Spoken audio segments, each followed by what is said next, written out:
Hey guys, welcome back to the channel. So today I'm going to show you a little bit of troubleshooting for HID headlights. Now I have put thousands of miles on this truck alone at night, and a high quality retrofit HID is wonderful to have, even the new LED style. But these are a set from Tony. His company's Baja HID Retrofits. We have a couple videos covering installs of his lights, not that many as of right now. However, I have installed probably 10 plus sets of his headlights in my vehicles, friends' vehicles, other people's vehicles, and the light output is phenomenal compared to just about anything on the market. So with your HID system, you come with, HID problems. Now, if you run an LED style projector, then you have less problems because you don't have to worry about relays and extra plugs, ballasts, whereas your LED would have, just a driver module, and you wouldn't have to run an extra harness for that headlight. So we're running HIDs in this. They are the 55 watt D2S style headlight here. So driving the other day, I noticed that I had a problem. So I'll show you that problem. So we've got the headlights on in the truck here, and from the passenger side, everything looks to be normal. And the driver's side is, well, not normal. We don't have a light here, does not try to turn on, does nothing. No blinks, no flickers, no nothing. So we need to inspect and figure out why this light's not turning on. So I'm going to show you what to check when you have an HID that does not turn on. So that's a problem. And, one headlight's a lot better than probably the regular stock headlights that would be in this truck. But the just not enough light. So, we would have this amount of light on the other side, and we don't have that. So driving at night kind of sucks. Plus, you don't want to get pulled over and get a ticket or anything like that. So we're going to try and fix this today. And we'll show you how to figure out why you only get one headlight when you have an HID headlight. So now that I've showed you the problem, we're going to open the hood up here and figure out what's going on. So I'm going to show you a little bit of what's going on under the hood of this truck. Now keep this in mind. I drove the crap out of this truck, and underside the hood is filthy. So we're going to be dealing with a lot of dirty components, stuff that's just thrown places because this truck was daily driven, and it didn't matter about neatness as far as it needed to go every single day. So this truck needs to be completely redone, and this truck is not up to my standards anymore. So it needs a lot. So just to put that out of your mind, and we're going to go with the diagnostic side of this video.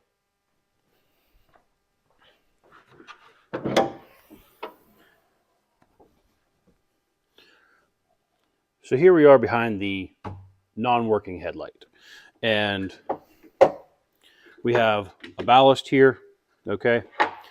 And then I don't know how well you can see that little bit of a silver sliver there. That is my relay box.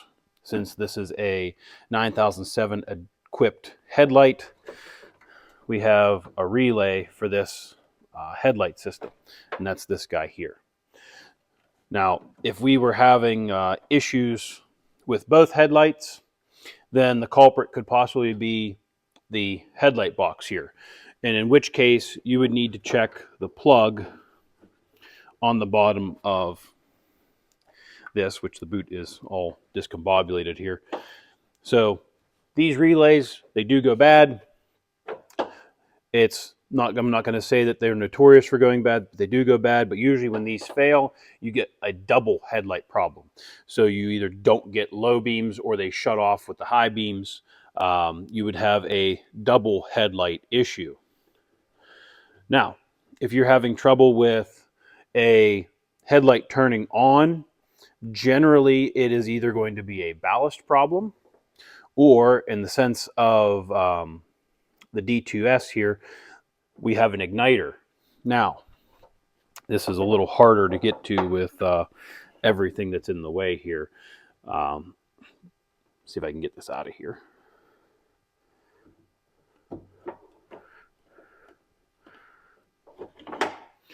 So this is the igniter for a D2S, and this is a little bit better model here. So we, instead of having a little black box that would be with your ballast here, this has the igniter that goes directly onto the bulb. Now, we're going to test all of this, but we're going to use the process of elimination here, but we're not going to be testing the igniter just yet. So what we're going to do first here is we're going to test our power and our ground into this ballast. So we have a power and a ground here. Red is going to be your power side, and your black is obviously going to be your ground side.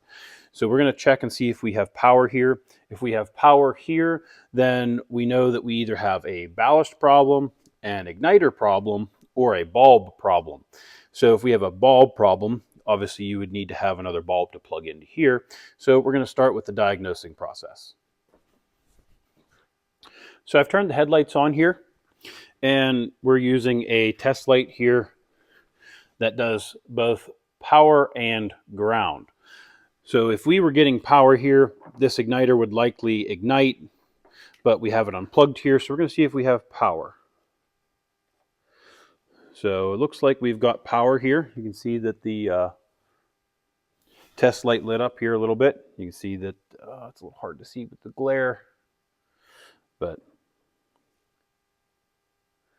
so let's see if we have ground here. So we have ground as well. So we have ground and we have power. So that rules out that we would have a relay problem, which is this little silver box here. So we're getting power and ground. Now, it's very, very possible that we have a ballast problem, and it's very, very possible we have an igniter problem, and very, very possible we have a bulb problem. So we're going to go ahead and plug this in, and we're going to plug the power back in. And did you hear the zapping there? So the zap that you heard there is the igniter,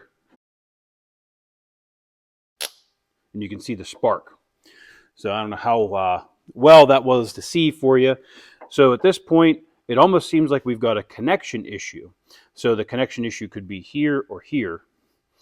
But what I'm going to do is I'm going to grab another bulb and put in here and see if it'll light up. So I was looking around. Apparently I don't have an extra D2S bulb here, which I thought I did. But either way, we're getting power here at the igniter. So if we were to plug this back in, it would obviously work. So we checked our power here, and we know that we have an issue with the bulb here. So what I'm going to do is put this igniter back on the bulb down here, which should be relatively fun.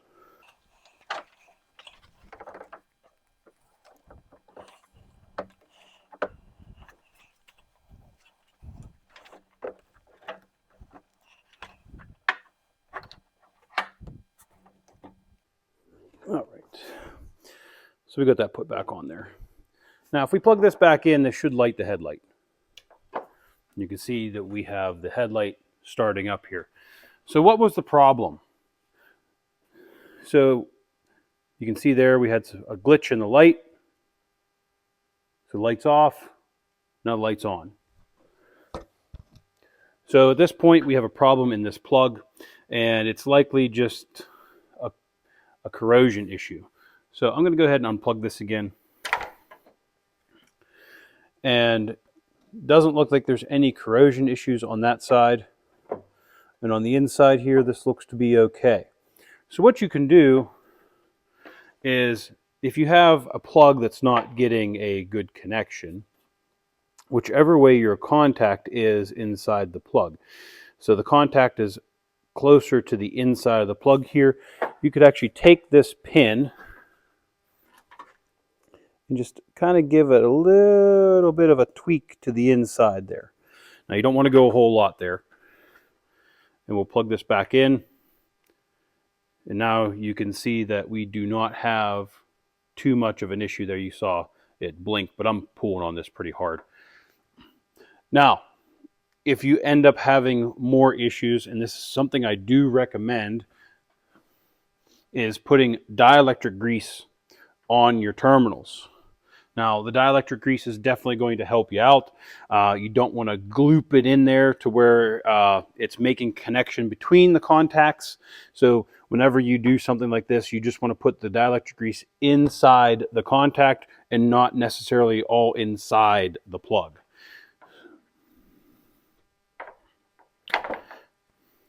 So inside the plug here, we'll put dielectric grease.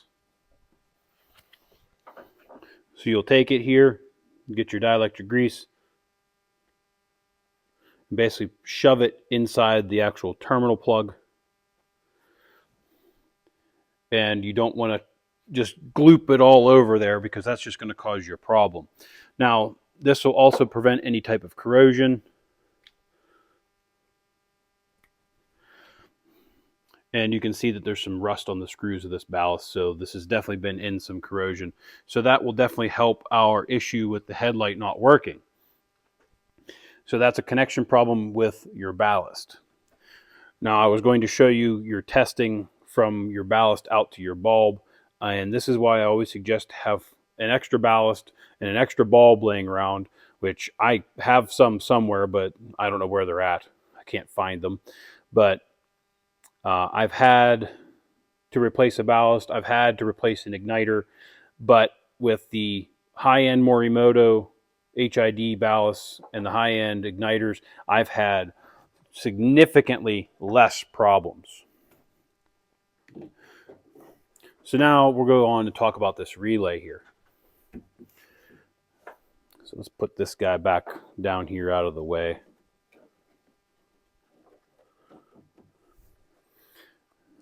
So we have our relay here. Now, this will unplug and the headlights will shut off. So you have 4 pins on each side here, so you have 8 total. And there's an easy way to test and figure out what you have going on here. So obviously requires a test light. So we have a ground on this pin, and you can see the plug is towards you, towards the camera here. So our first pin towards the front of the truck is going to be a ground. And then we have a power, ground, ground, power, ground, nothing, nothing. So our headlights are currently on. So I'm going to go ahead and turn the headlights off, and we will see which one we don't have power on. So we'll go back, ground on that one. So power towards the first row, towards the back of the truck.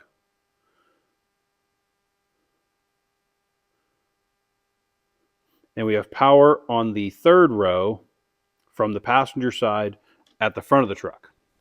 So we have 2 powers. So we will have our lights off here. So we still have our ground there. And we still have our power here. So the one that we had power on in the third row is no longer powered. So your hot side is this guy here. This is your constant power in. And then this would probably be the ground in. You are also grounding through the harness as well. So power, ground, and let's see, which other one did we have as a ground here? So we have the second one there as a ground, and that one's also a ground. And then we have nothing here and a ground here. And then these are still nothing. So hot, ground. It's the only hot one at the moment with the headlights off. So we'll turn the low beams back on. And we still obviously have power here. This is our main power to the relay. And we should have power here. So this is your low beam signal. So if you don't have power here, you need to chase this back to your plug that plugs into your original vehicle harness. So now let's turn the high beams on and we'll show you which one's power for that guy. So these two over here were dead for us.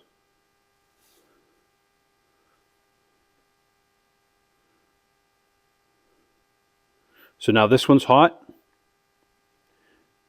and this one is not hot. So when you shut your low beams off, this is obviously your low beam circuit. This was a ground. That's the way that the circuit works for the truck. So with the hot here, you have your high beams on. You still have a ground, and a ground, and a ground, and a power. So when you are isolating, if you have a wiring harness issue, which would be pre this plug, you need to have power here with your low beam, and power here with your high beam. And then we have our 3 grounds that are constantly grounded, and these two do nothing. Now this is for a 9007 plug style. All right. So when you're isolating issues with your wiring and you say, hey, you know, it could be we have no headlights at all. So you can unplug your relay here, test, make sure that you have these 3 grounds and 2 powers at all times, either the high or the low. And if you don't have constant power, which is this guy over here, you have no power getting to your relay for your headlights to operate. So you want to make sure that you have this power, and you want to make sure that you have ground here. So the headlights are operated through this relay completely. And if you have power here and you're getting power in and power out, then you know that you have no relay problem. So you can see I plugged that back in and the headlights turned back on, and they're on high beam at this moment.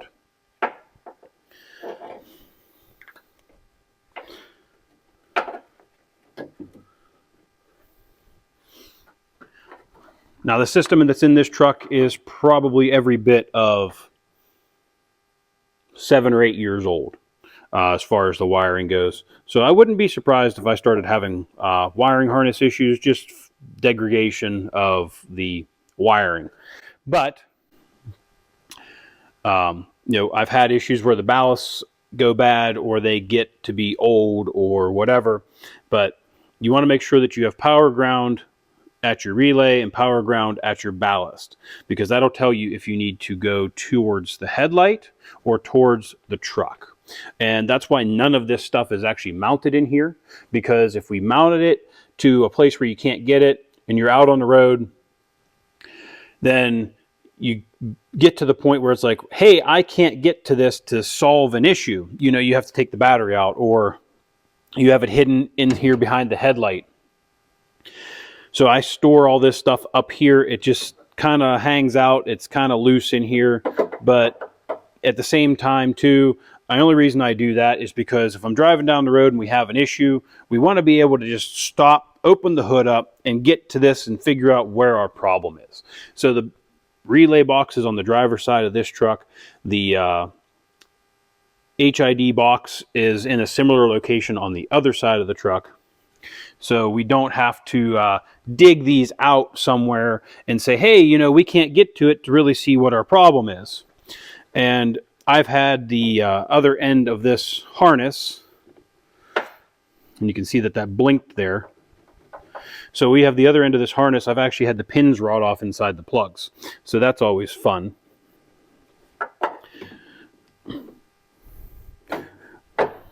But either way, you can always have problems with anything. So you want to make sure that you have access to these items, and the harness they give you isn't very long when you do the Morimoto setup. So the HIDs come with a beautiful light pattern. However, they also come with their caveats, which is, you know, the ballast that you can go bad. You have your igniters and, you know, the long turn on time. However, you know, the HIDs are tried and true. They work really well. I've loved these headlights since I put them in. They're extremely bright, and they cast a very nice pattern. So I always have been happy with these. The new LED style that have been coming out on the market have been wonderful as well. So we solved a very minor issue with these lights. And to be honest with you, that's probably the most problems I've had with these lights. And it's always been a connection problem. So at one point I had a ground snap off. It was just the ring terminal corroded because, salt, and very simple fix. I had a very cheap set of HIDs in another truck, and it actually destroyed the whole harness for the HIDs. They screwed up the pins in the connector plug that goes from male to female on the truck harness. It screwed up the HID side. The pins corroded, they fell out. I had a fuse actually melt inside a cheaper harness as well. So at this point, I kind of got into the mood and mindset that when you're dealing with your headlights and you drive probably 75% of your time at night, even 50% or even less, because all it takes is once. Having a quality headlight and quality products for your headlights is extremely ideal, because if you're traveling across the top of Texas or Oklahoma and it's dark and there's nobody around, there's maybe not good cell service, and you lose your headlights, what do? There's nothing you can do. You have to just stop and wait till daylight to drive again. So at this point, it's like I've always wanted to have quality headlights because I have been stranded at night before due to inferior products. So we had a problem with this headlight setup, and this headlight setup at the current moment, which is just the headlights themselves, is probably 5 years old. And the wiring, like I had said earlier, is probably at least 7 or 8 years old. The ballasts are also the same age as the wiring harness, so they're 7 or 8 years old. The relay was replaced one time, and it was probably a year after I put them in. I had a relay failure where the relay didn't turn on the headlights. It was letting power in, but not letting power back out. So whenever you're buying quality products, you're going to get a quality product. And I probably drove this truck 75% at least at night whenever I drove it every single day. So these lights have been wonderful for me. I highly recommend Tony for any kind of these headlights. And if you're doing headlights like this, then spend the extra money. Buy the extra bulbs, or buy an extra ballast, or buy the better ballasts, or buy the better bulbs. I'm not a fan of the H1 stuff. It works really well. It's just you can get a lot better product out of a D2S type light. So you have more OEM options, higher end options. You're not going to get a knockoff style bulb that would be like an H1. Almost all the H1s are knockoffs. So your D2S style bulb is an OEM quality, OEM type bulb. It's used in many OEM cars. So hey, you have a bulb failure out on the road, you could actually stop and buy a D2S bulb at any auto parts store. So you can get stuff like that, and you can buy some of the stuff a little bit easier, a little bit faster than just your generic knockoff stuff. So I chose to go the OEM route, and the light quality really shows. You can see how nice the pattern is here. So I haven't had too many troubleshooting issues with this style of light. So whenever you start getting into upgrading your lights for your truck, make sure that you're buying a quality product, because as you can see today, we had a single headlight here and it happened to die on me last night. But at the same time, I didn't have any tools with me. I wasn't far from home. I still had one headlight. I wasn't worried about it. I said, well, I'll look at it tomorrow. It'll probably be something stupid, which it was. We didn't have a hard failure. We didn't have a ballast die. We didn't have an igniter die. We didn't have a bulb die. We didn't have a relay die. It was basically just a bad connection. So at that point, it's basically clean up the connection, make sure it's good, put a little bit of dielectric grease on it, and it's fixed. But I wanted to show you the steps on diagnosing a 9007 Morimoto setup here, and kind of show you what to look for if you have a problem. So you have one headlight or no headlights and stuff like that. So it'll kind of get you the idea of where to start, what to look for, how to fix it. But having extra parts is ideal. I actually carry an extra igniter in this truck just because. And I want to say that I carry an extra bulb that would match the igniter, and then also an extra ballast. They're buried in the back of the truck somewhere, I'm sure. But if you're doing something like this, you generally don't need extra parts, but they're good to have. So hopefully this will help you guys out if you're running into HID problems and you need some help fast. The video is a little bit lengthy than it probably could have been, but I wanted to show you everything as far as the electrical side of these lights. So hopefully this will help you out in a pinch and get you maybe off the road somewhere, or even do a little bit of preventative maintenance with the dielectric grease. So hopefully that'll help you guys out, and I appreciate you watching. So thanks for watching, guys, and we'll catch you on the next one.